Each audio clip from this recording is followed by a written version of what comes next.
김건희가 비상계엄을 알았느냐 몰랐느냐 이것도 굉장히 중요하거든요. 중요해요. 왜냐하면 네. 그 비상 버튼을 네. 윤석열 혼자 판단으로 눌렀느냐 네. 아니면 옆에 김건희가 같이 이거 굉장히 중요합니다. 음. 근데 이런 행보를 보였다라고 하는 거는 일종의 알리바이성 어떤 아니 행보일 근데 가능성이 있다. 세설에는 김건희 여사 같은 경우는 이번 계엄에 반대했다라는 얘기도 좀 돌았거든요. 네. 근데 이거를 발작 버튼을 본인이 눌려가지고 독단적으로 결행한 거다 이런 주장도 있었기 때문에 이 행위를 두고도 해석은 분분할 수 있을 것 같긴 해요. 만약에 사실이라고 하더라도 그렇지 않습니까? 아 근데 그 사실 이 사안의 본질은 이 얘기가 왜 나오냐면 진짜 이 나라의 우리나라의 의사결정권자가 김건희 아니었냐. 그렇죠. 네. 사실 이런 비참한 이제 우리의 경험칙에서 나온 거예요. 맞아요. 그날 그의 행적까지 따져봐야 될 예, 정도로. 뭐 무슨 네. 엘리자베스 여왕 만나거나 국외에서 어디 나토 회의 가거나 어. 주요 의사결정 할 때마다 김건희가 계속 배후에서 거론되고 네. 저도 취재해봐도 설명이 안 되는 건 다 김건희 퍼즐을 맞추면 설명이 되는 경우가 종종 있었거든요. 다수. 그러다 보니까 논리가 그렇게 나오는 거죠. 근데 이번 이 사안 같은 경우는 근데 저는 오히려 그런 게 모 의원들은 그렇게 얘기하더라고요. 너무너무 멍청한 결정이라서 예, 일단은 이게 정말 말도 안 되는 비참한 결정이고 네. 이런 사안도 안 맞지만 왜냐하면 여당에서는 이런 말해요. 제가 왜 멍청한 결정이면 여당 의원들이 한 말이 사실 윤석열 입장만 보세요. 윤석열 입장만 호재가 많이 남았었어요. 네. 왜 단계 게시판으로 한동훈 날아가기 직전이었죠. 그렇지. 예, 가만히 있으면 돼 그냥. 네. 예, 왜 제가 취재하고 있었으니까 쫙쫙 쪼아서 들어가고 있었거든요. 네. 예, 안 그래도 비대위 세워지게 우리가 만들고 있었어. 취재 기자들이. 아니, 저는 한동훈 편도 아니고 윤석열 편도 아닌데 저는 진실을 쫓는 기자거든요. 예, 그러니까 진실만 쫓으니까. 사건 상황상 예, 그렇게 흘러가고 누구 편이 있었다. 아니라 진실이 드러나면 네. 한동훈이 어차피 날아갈 그게 시간 문제였어요. 그리고 뭐 이재명 대표의 네. 뭐 재판 선거 결과도 뭐 뭐 20 기다려 남았고. 볼만했고 예, 쪼기만 하면 돼 그냥. 윤석열 입장에서는 네, 윤석열 입장에서는 네. 윤석열 입장만 보자고요. 네. 조국 대표도 결국은 12월 12일 날 대법 선고 나왔잖아요. 네. 그러면 윤석열 입장에서 보면 가만히만 있어도 네. 그러니까 여당 쪽에서 하는 말이 가만히 있으면 1월에 아니 그러니까 하더라도 1월에 기엄하지. 이런 12월 3일 12월 3일 날 해가지고 뭐한 짓이냐. 네. 이런 정무 감각으로 무슨 정치를 하냐. 이제 이런 얘기가 나오는 거예요. 제가 봤을 때는 뭐 이 보도를 어디까지 믿어야 될지 모르겠지만 그 얘기보다 많이 알 것 같아. 노상원 네. 올해 윤석열 그래, 운이 트이니까 이 시기를 놓쳐서는 안 된다. 이 이게 얘기. 요거 아니면 설명이 안 되는 거야. 그러니까 요거 아니면 설명이 안 돼. 왜냐면 논리를 뛰어넘는 비논리가 있어야 되거든요. 네. 그리고 이 얘기를 저는 좀 의심을 해보는 게 네. 한때 이것도 확인을 해봐야 됩니다만 그 탄핵 그러니까 비상계엄 실패로 돌아가고 나서 이제 비상계엄 해제를 국회가 의결을 했잖아요. 네. 근데 김건희가 이른바 오비를 통해서 계속적으로 연락을 취했다. 이거 확인해야 될 부분이라고 보거든요. 수사를 통해서 네. 이거 확인해야 됩니다. 김어준 씨의 증언. 그렇죠. 네. 아니, 그 이제 주장을 하고 있고 네. 일부 이제 언론에서도 이건 확인해봐야 네네. 된다 얘기를 하고 있거든요. 근데 이 오비가 과연 누구냐 이 얘기가 굉장히 많거든요. 근데 일각에서는 이게 노상원일 가능성이 있다 얘기를 한단 말이죠. 워낙 이름 많이 나오다 보니까. 워낙에 많이 나오니까. 네. 그럼 만약에 오비가 노상원이다. 그러면 노상원이 올해 운수 대통 그 얘기했잖아요. 그러면 그게 또 어디를 타고 윤석열에게 보고가 됐을까? 이게 굉장히 재밌는 라인이에요, 제가 봤을 때. 야, 뭔가 좀 이렇게 점괘가 맞춰지는 느낌이 나다 보니까 물론 아직은 의혹 수준에 네. 아직 불과하지만, 의혹 수준입니다. 네. 이거는. 아니, 올해 안에 운수 대통령이라고 했다니까 그 얘기를 본인이 경찰 조사에서 당당하게 했다라는 게 언론 보도 내용이지 않습니까 이게. 그렇죠. 네. 그런 상황이다 보니까 네. 따져봐야 될 부분이 있을 거고. 믿는 게 딱 두 네. 개잖아요. 술 아니면 역술. 네. 술술 풀리네요. 네. 아까 노상원 전 사령관 얘기를 했는데 이분이 보니까 손바닥 크기만한 60, 70페이지 분량의 수첩도 압수를 당했다고 합니다. 그렇죠, 평론가님? 거기 수첩에 좀 충격적인 내용이 있죠. 네. 뭐 북풍과 관련한 그런 것도 있고 네. 기자, 변호사 그러니까. 등등 판사. 여기 판사 해가지고 네. 지금 여기 저기 수거 대상들 되게 많습니다. 그러니까 네. 수거 대상이란 수거 표현이 대상. 이게 원래 뭐 쓰레기 그래서 쓰는 표현이에요, 수거라는 게? 아니 모르겠어요. 그 사람한테 수거라는 표현을 쓰지 않죠. 보통 않죠. 쓰레기한테 쓰레기에 그렇죠. 네. 쓰레기 수거할 때 쓰레기 아, 수거라고 그죠, 하는데 분리수거. 그러니까 그러니까, 예. 거기서 말하는 뭐 기자라든가 판사라든가 변호사라든가 이런 직군들을 일반적인 명사로 쓴 것 같지는 않고 뭐 정권의 비판적인 기자, 그러니까요. 예. 기자, 네. 뭐 그런 어떤 변호사, 판사 이런 사람들을 아마 지칭을 한 것 같아요.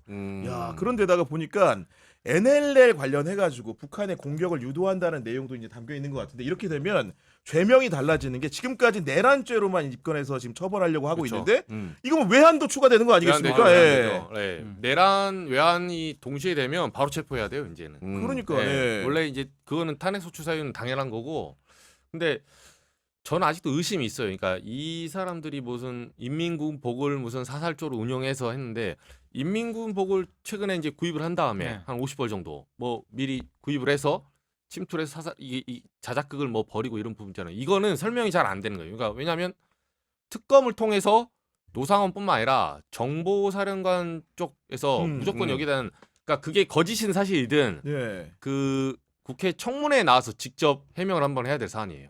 네, 어차피 입을 한번 맞출 거기 때문에 네. 그렇죠. 네, 네. 이거는 수사기관에서 처리하기에는 그러니까 너무 무거운 사안이고 네. 이거는 이번 사안을 발본색원하고 재발 방지를 위해서라도 네. 예, 이 부분을 군사 안보를 핑계로 지금 계속 또 군사 안보 네. 군사 안보 이렇게 숨어 들어가려고 하거든요. 네. 이건 명확하게 이번에 뿌리를 뽑아야 아니, 됩니다. 그리고 예전에 와. 영화 이런 거 보면은 이러잖아요. 한번 이렇게 잘못한 사람들한테 네. 정보 업무를 하는 분들이 찾아가가지고 마치 네가 이제 이런 중요한 국가 임무를 수행을 해주면 그렇죠. 네가 잘 살 수 있다 이런 얘기를 하는데 네. 이번에도 양태들을 보면은 불명예 전역한 예비역 그 장성들이나 대령을 범행에 활용한 것을 보이는 거 아니겠습니까 지금? 그러니까 노상원이 대표적이고요. 네. 그리고 뭐 성추행으로 불명예 제대했다가 군인 형부도 못 받지 않았습니까? 네. 맞아요. 근데 네. 이번에 이제 수사 2본 그 방첩사에 네. 수사 2뭐 그 하여튼 부장인 수사 2단에 2단 네. 그걸 사실상 노상원이 뭐 지휘하도록 했다는 그런 계획도 드러났고 거기 소속돼 있는 그 대령들 맞아요. 김용군 전 대령이란 분은 네, 예전에 사이버 음. 사령부 정치 댓글 공작을 맞아요. 관여해가지고 거기죠. 네. 실형을 선고받은 분인데 네. 구속된 분이죠. 구속 네. 1년 6개월 받고 구속됐다가 2심에서 이제 뭐 집행유예 받아가지고 네. 풀렸는데 어찌 됐든 그때 당시 이 수사를 했던 사람이 중앙지검장 윤석열이었어요. 네 맞아요. 네. 근데 이번에 여기 다 동원이 된 거지 않습니까? 네. 그러니까 영화에서나 볼 법한 일들이 실제로 일어났다는 거죠. 그러니까요. 아 이분들이 다 불명예 전역하고 사실은 그러니까. 군대 내에서 지위 같은 것들이 사라져야 마땅한데 노사원 같은 게 보면은 현역들하고도 굉장히 교류하고 잘 지낸 거 아닙니까? 왜냐면 진급 같은 걸 미끼로 그렇죠. 꼬셨다는 게 지금 정설이잖아요. 이런 게 어떻게 먹힐 수 있는 겁니까 이게 도대체? 그러니까 뭐 미국 같은 경우도 이 대정보 이 공작을 해외로는 많이 해요. 왜냐하면 워낙 글로벌하게 전체를 CIA가 관리를 해야 되니까 우리나라도 뭐 도청 당했잖아요 지난번에 그쵸. 용산 와가지고 네. 그게 이제 엄밀히 말하면 정보기관 사람들이 이렇게 말하더라고요. 그거 도청은 누구나 그러니까 정보기관끼리는 도청은 너무나 당연한 디폴트 값이고 당한 놈이 바보라고. 그건 당한 놈이 바보인 거예요. 왜냐하면 그걸 차단시키는 게 하나의 기술이거든요. 또. 네. 그거를 청와대를 나와서 스스로 제발로 걸어 들어간 거 아닙니까? 정보기관의 세계에서 도청당했다? 그거 가지고 항의한다? 엄청나게 창피한 겁니다. 그 정보력을 나타낸 거거든요. 근데 네. 마찬가지로 이런 식의 저는 한편으로 더 걱정되는 거는 이런 식의 허술한 사람들, 네. 오비들을 불러가지고 우리나라의 정보기관의 수준이 이 정도밖에 안 된다는 거예요. 지금 네. 군 정보기관이. 이래갖고 어떻게 전쟁을 합니까? 그렇죠. 네. 그리고 이 사안을 지금 그 우리나라 동아시아를 둘러서 열강들이 다 보고 있어요. 이번 사안이 군하고 관련됐기 때문에 네. 아 그러면 대한민국은 저 정도 수준에서 이렇게 하면 되겠구나. 정보력이 이 정도구나. 그렇죠, 네. 그렇죠. 그 수준이 이제 리트머스가 나오는 거거든요. 네. 그런 측면에서 이 사람들은 지금도 하는 소리가 그런 어떤 열강의 어떤 제2의 침투가 있으니까 숨겨야 된다는데 엉터리 소리 하는 거예요 지금 이것도. 그러니까 이런 어떤 또 다른 민낯이 드러난 게 우리가 정보 이번 사안을 탄핵과 별개로 네. 정보기관을 대대적으로 개혁해야 될 이유기도 해요. 아. 사실은. 그래서 네. 김용현도 보면 마지막에 군 생활하면서 자기가 별 하나를 더 달 수 있었는데 못 달았잖아요. 그렇죠. 마지막에 안 달아준 게 그 한민구가 국방장관 할 때였는데 네. 나중에 둘 다 전역하고 나서 골프장에서 만났는데 뭐 처음에 쌩 깠다가 그 같은 날 또 두 번째 만났는데 또 한민구 먼저 아는 척 하니까 쌍욕을 때려 박았다는 거 아니에요? 그 아주 유명한 그 썰이라고 하더라고요. 그 육사 출신들 사이에서.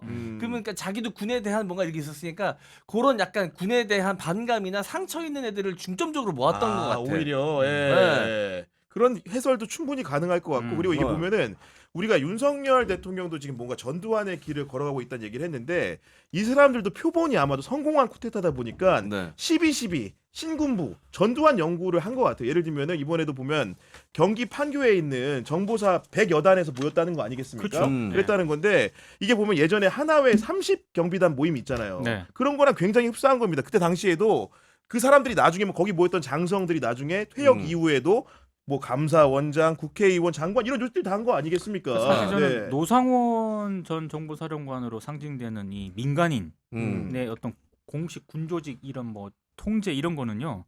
지금 노상원과 관련해서는 언론들이 점집 주술 자꾸 이런 쪽에 포커스를 좀 네. 맞추는 경향이 있는데 사실 노상원으로 상징되는 가장 핵심적인 문제는 군내 사조직 제2의 하나회 이게 지금 창궐 했다는 그런 얘기거든요. 맞아요. 네. 육사 폐쇄적인 육사 카르텔이 또 한 번 등장을 했다는 것이고 방금 말씀하신 판교에 있는 정보사 백여단 맞아요. 네. 거기도 사실 엉뚱한 그 내란을 기획했던 다른 부대에 있는 그 정보사 요원들이 그리고 뭐 기갑 부대장도 와 있었다는 거고. 예. 육군 제2기갑 부대장도 와가지고 대기하고 있었다는 거 아닙니까? 네. 결국에는.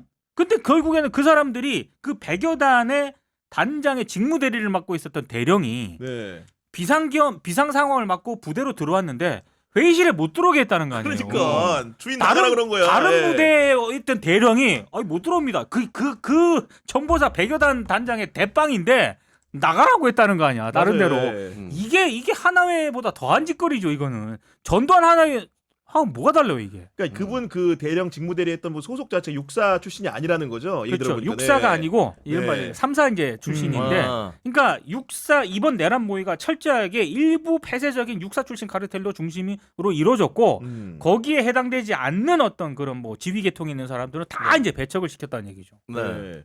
아니 근데 저는 그 육사를 뭐 제 주변에도 간 사람도 있고 한데 네. 육군사관학교를 갈 때 뭐 정권 찬탈의 꿈을 가지고 간 건 아니잖아요. 근데 네. 이번에 민주화된 지가 한참 지났는데 이렇게 장성들이 전현직 장성들이 이런 불명확한 잘못된 판단을 한다는 게 좀 이해가 안 가거든요. 어떤 동기 때문에 그럴까요, 도대체? 아, 근데 이 군에 있는 사람들이 원래 이건 군뿐만 아니라 모든 조직 똑같아요. 그 사법연수원, 그러니까 법조 개혁을 계속 하려고 했던 네. 이유가 노무현 전 대통령도 이게 카르텔이 형성되잖아요. 그들만의 리그에서 그것도 조금 엘리트층이라고 하잖아요. 그러면 자기들만의 정보 교류와 자기들만의 특권이 생기기 마련이에요. 네. 그래서 원래는 선진국들은 보시면 우리나라는 이게 우리나라 숙제이기도 한데 민간 출신 국방장관이 한 명도 없어요 아직도. 민간이라 하면 다 군 출신이에요. 네. 육사 뭐 어쨌든 군인 출신이고. 네. 근데 진짜 그러니까 실제로 똥별이 아닌 실제 실전조투에 그 투입하는 군인들 있잖아요. 네. 예를 들면 과거에 부시 정권 럼스펠드 장관 이런 사람들 네. 있잖아요. 경영자예요. 기업인 출신입니다. 왜? 국방부조차도 미국 입장에서는 1년에 1,000조 이상의 예산을 쓰는 하나의 조직이거든. 경영이에요, 경영. 태평양 칠함대. 네. 너 1년에 얼마 쓰니? 그 과연 중동에 가는 게 오함대는 중동에 보내면 기름 얼마 쓰고 효율은 얼마다. 이걸 따져봐야 돼요, 조직에서. 군대도 그렇죠. 하나의 조직이거든요, 이게. 네. 조직이고 예산을 쓰는 가장 많이 쓰는 조직이기 때문에. CEO가 필요한 거군요. 그렇죠. 이걸 경영 마인드로 뭐 그러면 뭐 저기 전쟁에서 뭐 얼마 팔아서 얼마 2단계가 아니라 안보가 제일 끝단에 있는 마지널이거든요, 일종의. 그 마지널을 잃으면 목숨을 잃어요. 네. 그래서 보이지 않는 비용을 투자하기 때문에 더더욱 경영적인 구루가 필요한 조직이거든요, 사실은. 네. 그래서 선진국들은 보통 국방부를 조직 관리로 들어가는 거예요. 아무나 안 치진 않죠, 당연히. 조직의 생리도 알고 네. 경영적인 마인드도 있는 사람 안 쳐요. 그게 민간이 통수라는 건데 우리나라는 이게 후진국일수록 군인은 군인이 다스려야 된다. 국방부는 군인이. 이게 굉장히 무식한 논리거든요. 네. 그러니까 수준도 이 정도고 매번 비효율 그리고 맨날 보급 빼먹고 예산 유용하고 네. 작전도 이따위로 짜고 자기들끼리 해가지고 다 되는지 알고 네. 타주알처럼 머리 받고 자기들이 온 세상 만들 것처럼 생각하고 그러니까 이렇게 하다가는 단순히 이번에는 정말 역설적으로 운 나쁘게 실패해서 다행인 거지 이렇게 다 외침 당하면 한 번에 망합니다. 그래서 저는 이걸 대대적으로 그러니까 어느 정부가 되든 간에 문재인 정부 때 그걸 처음 시도하려고 했어요. 네. 민간 국방부 장관을 네. 안규배구원 이제 국방이 오래 있었으니까 했는데 무산된 거예요. 그것조차도. 네. 군 내에 카르텔이 그만큼 공고하기 때문에 네. 이것도 전면 개혁을 해줘야 되는 거예요. 사실은.